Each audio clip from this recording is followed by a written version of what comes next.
জনগণের উন্নয়নের স্বার্থে সরকার কাজ করবে, কিন্তু আমার রাজ্যে সেটা হয় না। এটা দুর্ভাগ্য। নির্বাচিত হয়ে যাওয়ার পরে ভুলে যায় জনগণকে, কি করে দুর্নীতি করে পকেট ভরবো এবং জনগণকে কীভাবে ডিপ্রাইভ করব। ওটা সেন্ট্রাল গভর্নমেন্টের প্রজেক্ট, অতএব আমি স্টেট আমি কি করে ব্যাগড়া দিতে পারবো, তাতে জনগণের স্বার্থ চুলোই যাক। আমি ওই মেট্রো প্রকল্পে জমি দেব না, বিএসএফের ক্যাম্প তৈরি করতে জমি দেব না, আমি কিচ্ছুতে জমি দেবো না, উন্নয়নের জন্য জমি দেবো না, কিন্তু জমি লুট করব। আপনাদের রাজনৈতিক মতানৈক্য থাকতেই পারে, কিন্তু সেই মতানৈক্য কখনোই উন্নয়ন বিরোধী হবে না।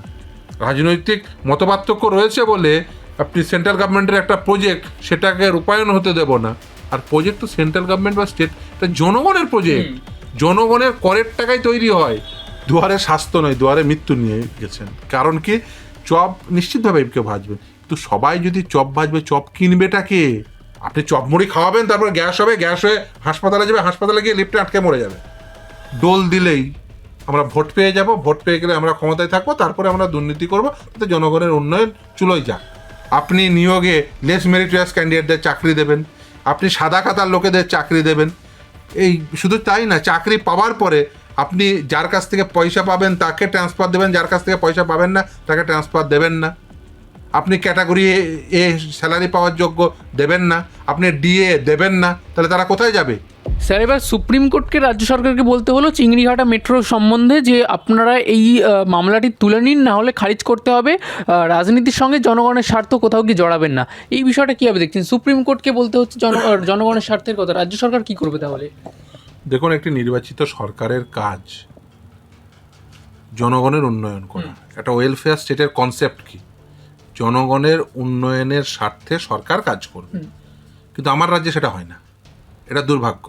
নির্বাচিত হয়ে যাওয়ার পরে ভুলে যায় জনগণকে। তারা কি করে?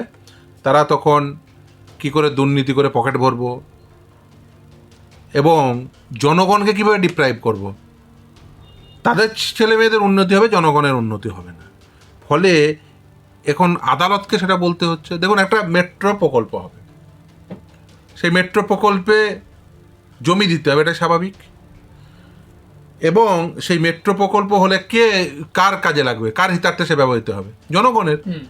তার কারণ ট্রান্সপোর্টেশনটা আরও বেশি ফাস্টার হবে। এই যে ধরুন কলকাতা শহরে যেখানে যে যে যে অঞ্চলের মধ্যে মেট্রোর সংযোগ রয়েছে, এই এত জ্যাম থাকা সত্ত্বেও আপনি সহজেই এক জায়গা থেকে আরেক জায়গায় ট্রাভেল করতে পারেন। তাহলে মেট্রো হলে কী হবে? মানুষ সহজেই এক জায়গা থেকে আরেক জায়গায় ট্রাভেল করতে পারবে। আর দেখেছেন, বিশেষ করে কলকাতা শহরে প্রথম মেট্রো খুব স্বাভাবিকভাবেই ভূগর্ভস্থ মেট্রো, সেখানে কিন্তু জ্যামের কোনো গল্পই নেই, বা মেট্রো লাইন থাকলেও সেখানে কোনো জ্যামের গল্প থাকবে না। ফলে এক জায়গা থেকে আরেক জায়গায় সহজেই আপনি যেতে পারবেন।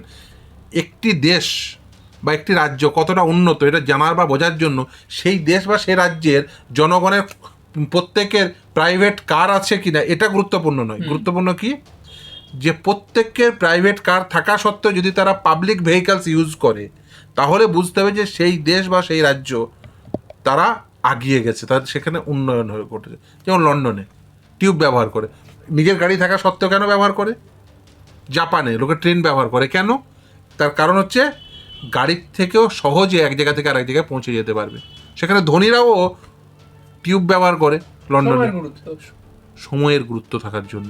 এবং শুধু তাই না, পাবলিক ট্রান্সপোর্টটা সেই জায়গায় তারা নিয়ে যেতে পেরেছে যে জনগণ, সাধারণ জনগণ থেকে শুরু করে ধনীও তার নিজের প্রাইভেট কারের থেকে মনে করেন যে না, ওই গণপরিবহন ব্যবস্থা সেটা ব্যবহার করলে অনেক সহজেই তারা এক জায়গা থেকে আরেক জায়গায় যেতে পারবেন।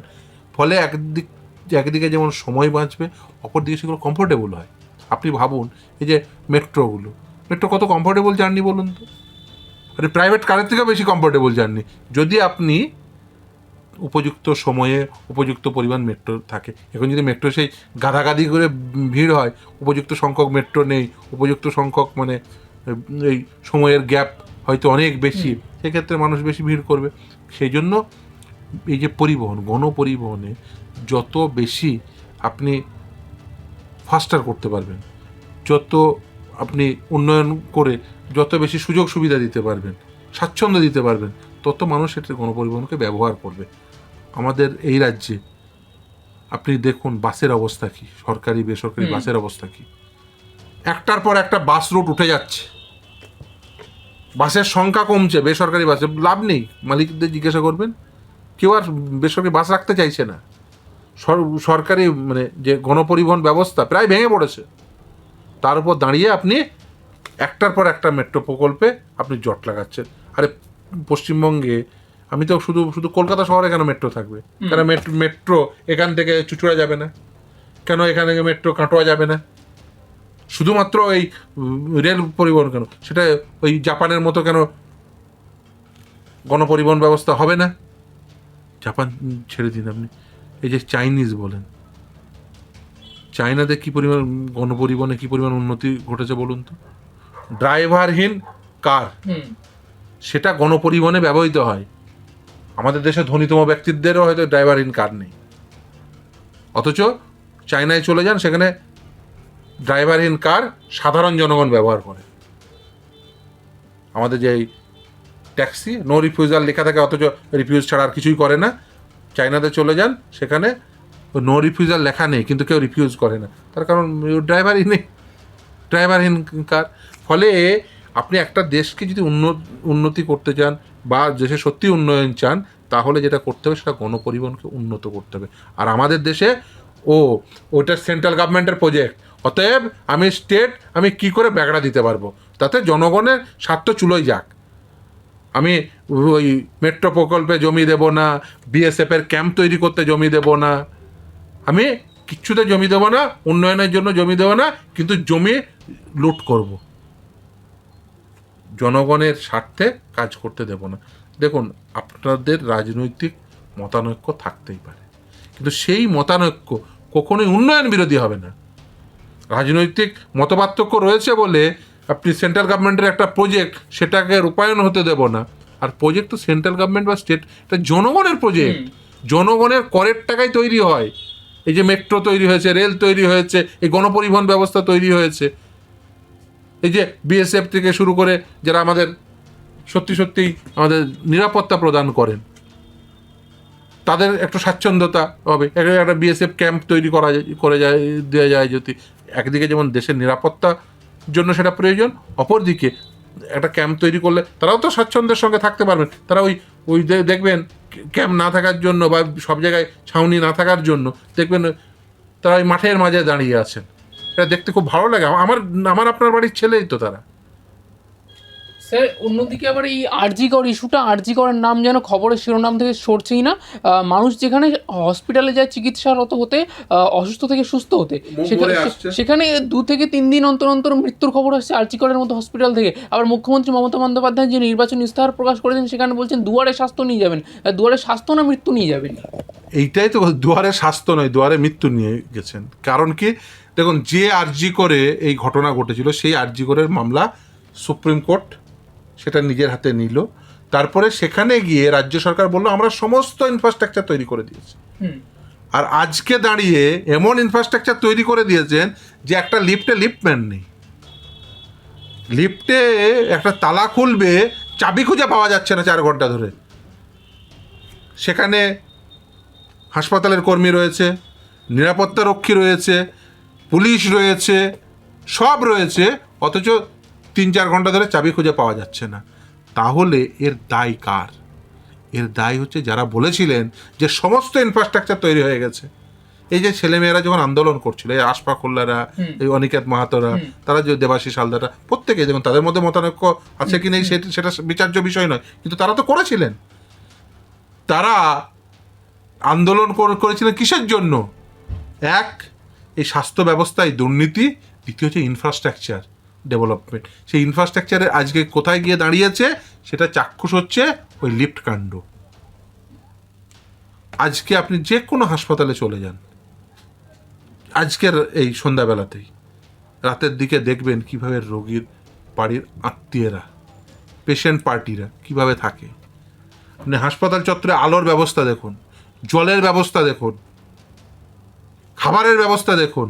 আপনি হাসপাতাল ছেড়ে দিন, আমাদের আদালতে, এই যে কলকাতা হাইকোর্টে না, আপনি চলে যান, পানীয় জল আর শৌচালয় কী অবস্থা দেখে আসুন।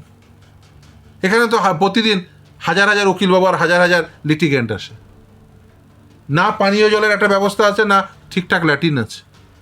স্বচ্ছ পানীয় জল তার ব্যবস্থা কোথায়? আপনি যে পুরাতন বিল্ডিং আপনি দেখুন কতগুলো ব্যবস্থা পাবেন। দেখুন আমাদের দেশে না যেটা সমস্যা সেটা হচ্ছে হাসপাতাল, এই যে বিচারালয়, এইগুলোতে উপযুক্ত ইনফ্রাস্ট্রাকচার তৈরি করি না আমরা, এগুলোকে দুর্বল করে রাখে বিশেষ করে সরকার। তারা কি মনে করেন যে ওই ডোল দিলেই আমরা ভোট পেয়ে যাব, ভোট পেয়ে গেলে আমরা ক্ষমতায় থাকবো, তারপরে আমরা দুর্নীতি করবো, তাতে জনগণের উন্নয়ন চুলোয় যাক। হাসপাতালে না সঠিক লিফট রয়েছে, সেখানে না লিফটম্যান রয়েছে, না আলো রয়েছে, না নিরাপত্তা রয়েছে, আছে কি কিছু দালাল রাজ। রুগীকে নিয়ে যাওয়ার জন্য যথেষ্ট লোক নেই, রুগীর নিজে সিঁড়ি বেয়ে হাঁটতে হাঁটতে কি শুধু তাই কেন, ট্রলি দেখবেন ওই যে ট্রলিগুলো থাকে বেশিরভাগ ক্ষেত্রে পেশেন্ট পার্টিদের ট্রলি ফেলতে হয়। এমনও হয়েছে যে ওই হাসপাতালের ওই যে জুনিয়র ডাক্তাররা তারা নিজেরাই ট্রলি টেনে নিয়েছে। তাহলে উপযুক্ত সংখ্যক কর্মীর অভাব রয়েছে এক, দ্বিতীয় হচ্ছে উপযুক্ত সংখ্যক নিরাপত্তা কর্মীর অভাব রয়েছে, উপযুক্ত পরিমাণ ইনফ্রাস্ট্রাকচার তৈরি হয়নি। টাইম টু টাইম যদি মেনটেন্যান্স হতো তাহলে তো এই লিফটকাণ্ড ঘটতো না, এই মানুষটার মৃত্যু তো ঘটতো না। তাহলে মেনটেন্যান্স নেই, লিফটম্যান নেই, মানে হাইকোর্টের লিফট আটকে যায় মাঝে মাঝে, হাইকোর্টের লিফট মাঝে মাঝে আটকে যায়, একই জিনিস হয়, প্রত্যেকে আতঙ্কিত।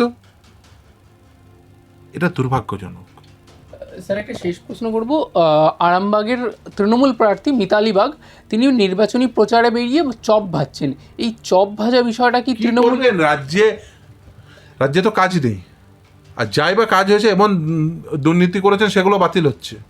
তাহলে কি হচ্ছে, মানুষজনকে বলতে চাইছেন যে তোমরা চপ ভাজো। দেখুন চপ নিশ্চিতভাবে কেউ ভাজবে, কিন্তু সবাই যদি চপ ভাজবে, চপ কিনবেটা কে?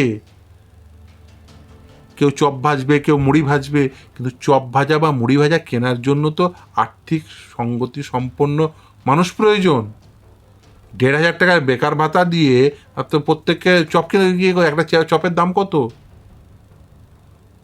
আজকের দিনে দাঁড়িয়ে একটা চপের দাম কত? শুধু চপ মুড়ি খাবে সারাদিন, তার আর অন্য কিছু খাবার লাগবে না? এ তো সকলে গ্যাস হয়ে মরবে। সবাই যদি চপ মুড়ি সারাদিন খাবে তো গ্যাস হয়ে মরবে, আর গ্যাস হওয়ার পরে তো হাসপাতালে গেলে লিফটে আটকে গিয়ে মরে যাবে। আপনি চপ মুড়ি খাওয়াবেন, তারপরে গ্যাস হবে, গ্যাস হয়ে হাসপাতালে যাবে, হাসপাতালে গিয়ে লিফটে আটকে মরে যাবে। তাহলে চপ মুড়ি খাইয়ে লোককে গ্যাস করিয়ে তারপর হাসপাতালে গিয়ে লিফটে আটকে রেখে মৃত্যু ঘটানোর জন্য কি আপনারা এইসব চপ খাওয়াচ্ছেন? এ প্রশ্ন তো লোকে করবে।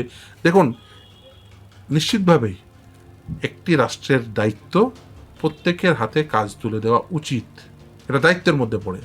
দেখুন আমাদের দেশে রাইট টু এমপ্লয়মেন্ট নেই, কিন্তু আমি মনে করি আমাদের দেশে সংবিধানের সংশোধন এনে রাইট টু এমপ্লয়মেন্ট আসা উচিত এবং রাষ্ট্রকে বাধ্যতামূলকভাবে কর্মসংস্থানের ব্যবস্থা করা উচিত।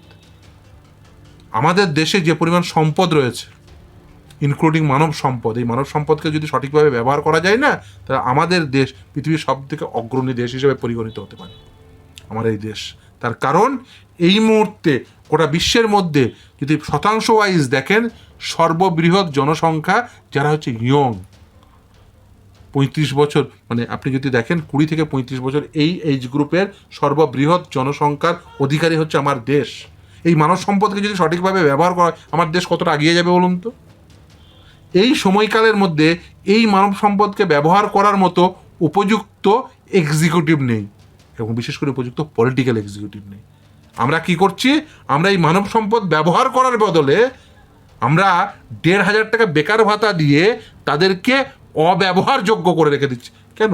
যে শিক্ষকতা করতে পারবে প্রতি বছর শিক্ষকতা নোটিশ দিন, তা না দিয়ে আপনারা কি করছেন, একটা টেট হচ্ছে, টেটে কোনো টেটে 20টা রং কোশ্চেন, কোনো টেটে 24টা রং কোশ্চেন।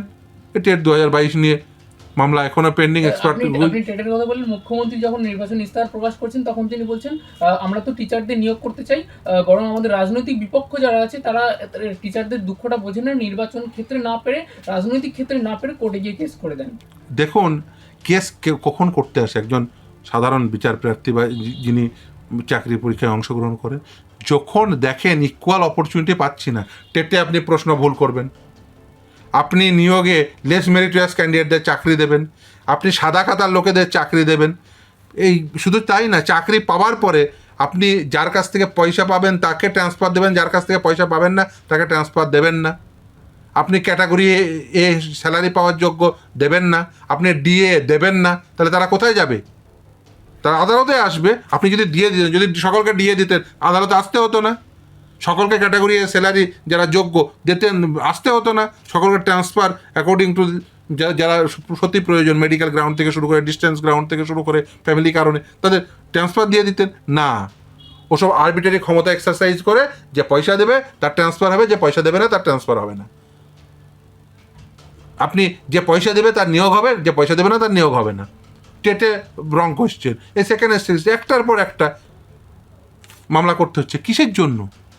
তার কারণ হচ্ছে যে যোগ্য তাকে ডিপ্রাইভ করছেন, এবং যারা অযোগ্য, যারা সত্যি সত্যি নিয়োগ পাওয়ার যোগ্য নয়, তাদেরকে নিয়োগ পাওয়ার বন্দোবস্ত করছে। এর দায়, এই দায় কে নেবে? আপনাকে নিতে হবে। এই দায় নেব না, অথচ আমি বলবো তোমরা আমার চপ ভাজা খাও, দিয়ে আমাকে তোমাদের গ্যাস হোক, দিয়ে আমাদের ভোট দাও, তারপরে তুমি হাসপাতালে গিয়ে মরে গেলে মরে যাও। এটা তো কখনো প্রতিবাদ্য বিষয় হতে পারে না।